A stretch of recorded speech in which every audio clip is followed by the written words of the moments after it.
a world survey of economic freedom for 1995 to 1996 and found that the countries rated free generated 81% of the world's output, even though they had only 17% of the world's population. Having a good economy will lead you to less poverty. Contention 2, peaceful relation. Answer: another reason why military force promotes democracy is good is because it creates peace with other countries. Democracies are less likely to go to war. This is because they are more peaceful. Unlike violent dictators, democratic leaders are more peaceful and work better with leaders from other countries. This is important because fewer people will die because there will be less wars. Additionally, this will help us gain more allies around the world. According to Fred Kaplan from Slate magazine, achieving major goals, military or otherwise, requires allies, and allies are no longer guaranteed an alliance. Depends on common goals. Not only will allies provide us with more resources and protection, they can help us spread democracies, fewer deaths, less damage, less money spent. Contention 3, frame. Having a democracy of government vastly decreases the chance of famine. Since democracy leads are elected, they need to care about their people. This is because their people might not elect them another time if they are angry. Because this line, Jones finds that in democracies there is no famine. For example, he says Sudan and Ethiopia, which are non-democracies, suffer major famine where others the democracy of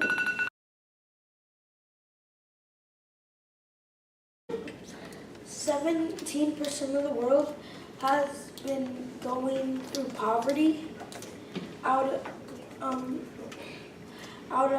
I don't really know how much have not been going through poverty, but think about it, 17% isn't that much of the world that is going through poverty.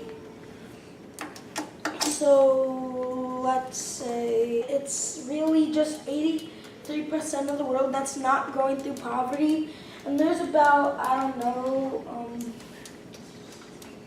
32 million people in the U.S. So if only 17% is going through poverty, that's only about 1,000.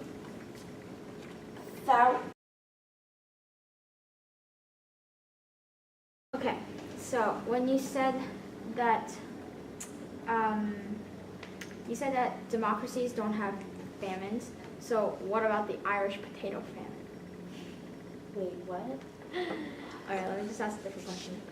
Wait, no, ask the question again. I can answer. Okay, so you said that democracies don't have famines. So what about the Irish potato famine? You know about the Irish potato famine?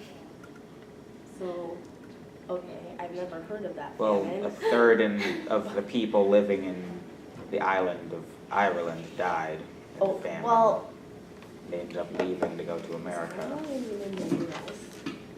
It's Ireland, but then they moved to. Wait, so what he Ireland just said. is in the U.S.? No, that's not Ireland what he is said. not. We're People just left saying. Ireland because a third of the people in Ireland died, and the population is still not recovered since the famine. So, And you said that, What You said thinking? like there's less famines, even though there Well, are democracies. there's less No, you said famines don't in a have famines. democracy. Yeah, that they don't have famines. That's what you said. And the British did have a parliament even back then, so it wouldn't be incorrect to call it a democracy. Well, specifically when I say okay, so specifically I'm talking about like the U.S. There are some allies that are also democracies, but specifically in the U.S. we don't usually have as many famines as in other countries. Yeah.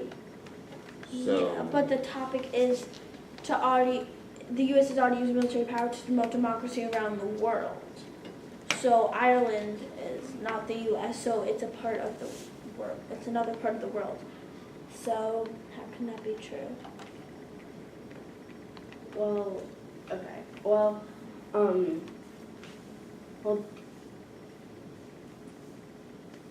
since okay, let's say I guess so for some of the democracies out there, we are still trying to help them if they have any famines or causes that can ruin their population or cause many deaths. So the U.S. is trying to help them since they are allies with that group that could be a democracy. So the United States is trying to help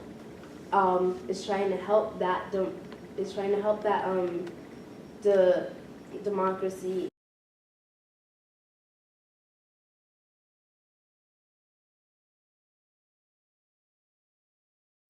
I'm doing pro, and my first contention was economic growth. Democracy is a wonderful thing because it leads to economic growth. According to the Bloomberg News in 2015, all of the methods give the same answer. Democracy increases growth, domestic product by about 20%. In the long run, they explain that this is because countries with democracies have better government.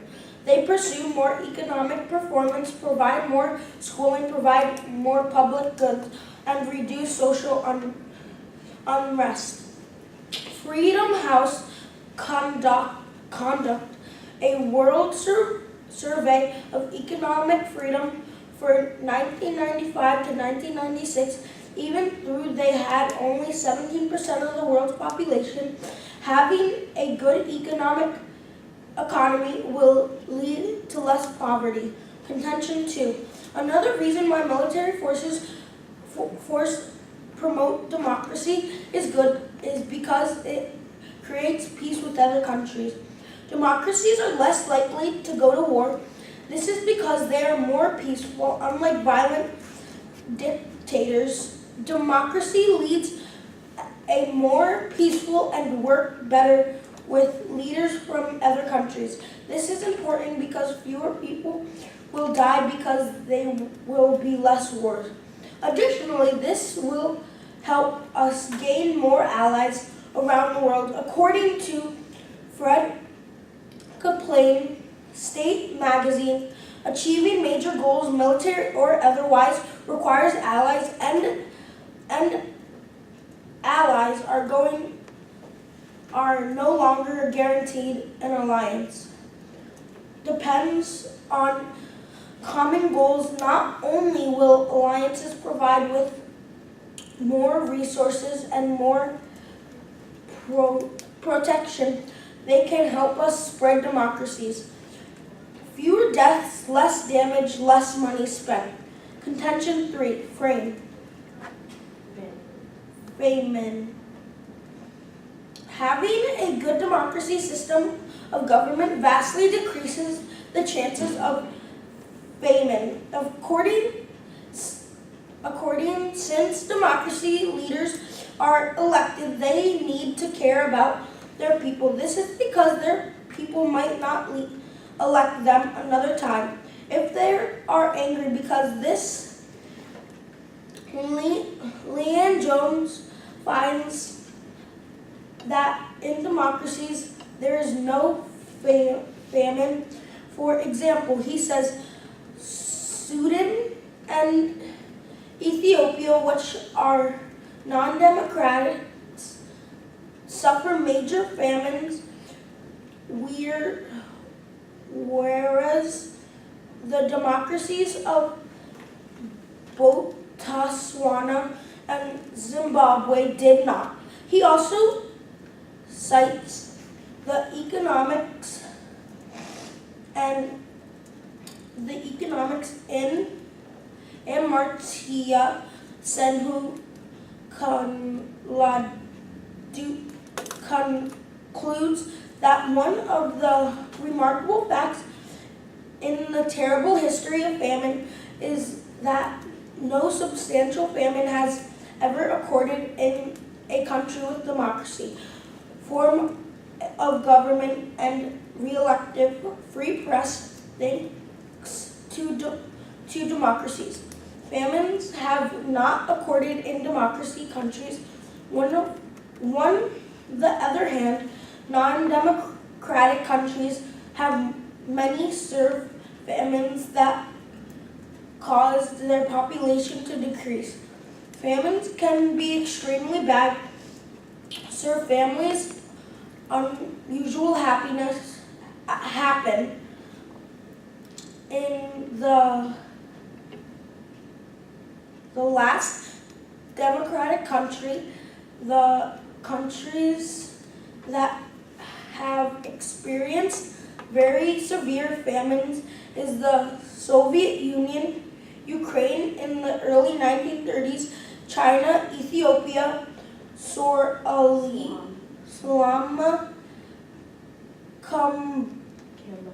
Cambodia, and Sudan.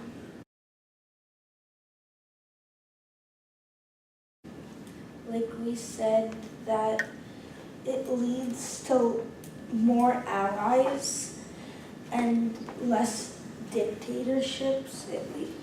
If we have the military go in and if we use the military to promote democracy, I think we would have a better chance than just letting them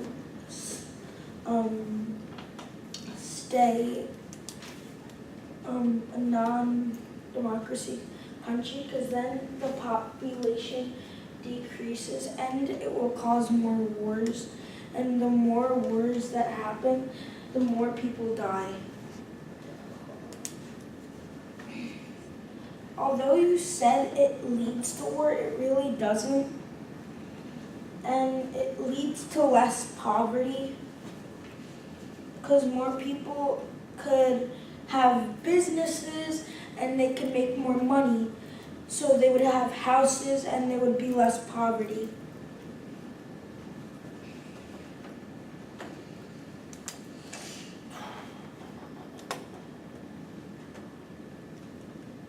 And actually 14% of the US is 14, and actually only 14.6% of the US is in poverty, and the other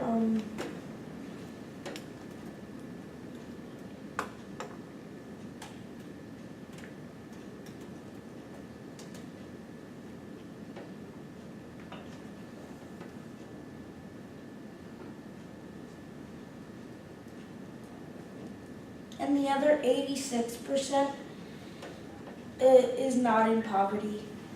And that I find that quite a huge difference, because think about it, 14% of the US is in poverty and the other 86 is not. That's about that's like 3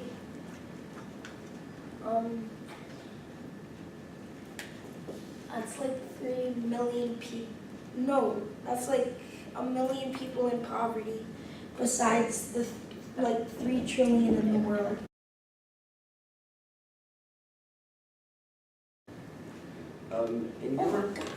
In your rebuttal, you said that actually said that there was less than 14% of the U.S. was in poverty because we were doing projects and stuff. While in your summary, you stated that there was 14% of the U.S. in poverty. So, how is this possible? Wait. That's what I said. Oh, well, okay, oh, that's not really what I meant. The first one, that's really what I meant. 14.6% of it would be less than that because since there are projects and many different things that are happening to prevent poverty, it is less than 14.6%. But this is accounted for the projects. It's been going down, but these projects are making it going down. But if we focus on a war instead of focusing on poverty, it could start going up again and make trouble. That's a good question for you. Oh, okay. So if we're focused, if this number is going down, but if we focus on a war, won't it start going up again? Well, many people would die in a war, so, and there wouldn't really be a lot of civilians around if there was a war. Because if there was a war, then not a lot of people would still be around to be in poverty. So dying would be better than being in poverty? No, and no. Okay, so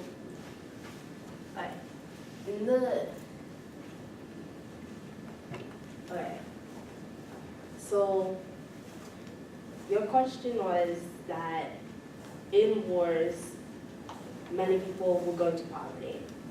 That was your question. Okay, so that is true, that people will go into poverty, but the goal is to create democracy, to end the war. Then once the war is ended, people can go back to trying to decrease poverty again. But shouldn't we focus on problems in our country before we start focusing on problems in other people's country that have nothing to do with us right now?